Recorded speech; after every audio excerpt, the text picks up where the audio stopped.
والله تكان ليكين تكايشي جوريان ليكين كاك يعني بس هيتر ميلاد بهيلاك شو براسي ميلاد بيلاد طاو هيلاك يعني صار حصار يعني اما اشتيقنيه بلي والله يعني جاري بقوتي خلق مكا كاكا دبري خلق صبري سنوري هي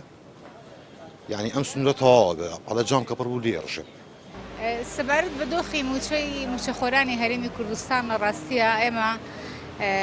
او رکوتنی که مفروض زابو که حکومتی هرم لقل عراق بیکات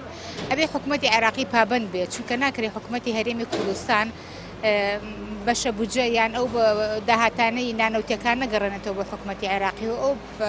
باش نوتيش كاخراوة سوي تسليمي بغداد نكاتو بلام تشاورواني دستي بغداد كباري وبنيرة چونك اما ازانين كدولتي عراقي باز كباز لكو كرنوي دهاتا كري حكومتي هرمي كردستان بشكل دولتي عراقي فيدرال وببي دستوريش كاتي كياسايم إداري مالي درشوا قانوني إداري مالي درشوا حكومتي هرمي كردستان پابند کراوە وەزیری داراییش ئەو کاتە کورد بووکە ئەو یاسایە دەرچووە زۆر پێداگریشی کردو ئەو یاسایە دەرچێ لەبەرەوە پێویستە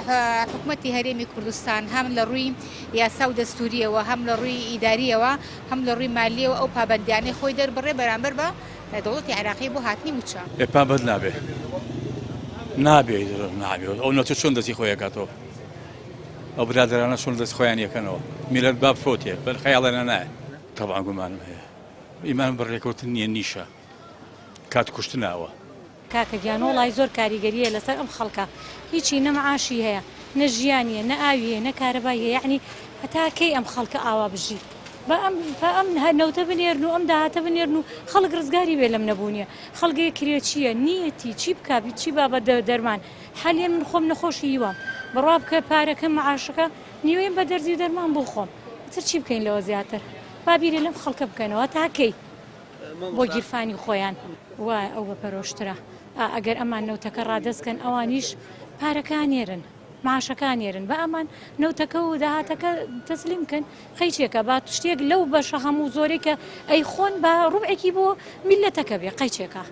هەمەندبوونی حکومەتی هەرێم حەزێمە هەموو پێما خۆشە لەگەڵ بەغارێکی لەبەرەوەی لەم بێ بازار و لە نەهەمەتی ڕزگارمان بێ هێشتا بێ بازارێکە بۆ خۆیان مەلەمانە دوکان کردو وڵاوی لای سفتام نەکردو بێ بازاریە کاکە کە پارە نەبوو مەعاش نەبوو لە سا هەفتا سەد و پێنج هەفتا زیاتری خەڵکی ئەم شارێمە موچە خۆرە داوام لەوەیە حکومەتی هەرێم پەشێمانە بێت و بە هیچ نوعێک و چاوی لە فەقیر و هەژارەکە بێت موشەکە لە کاتی خۆیان بات و هیچ پێداویستی کەمان نییە و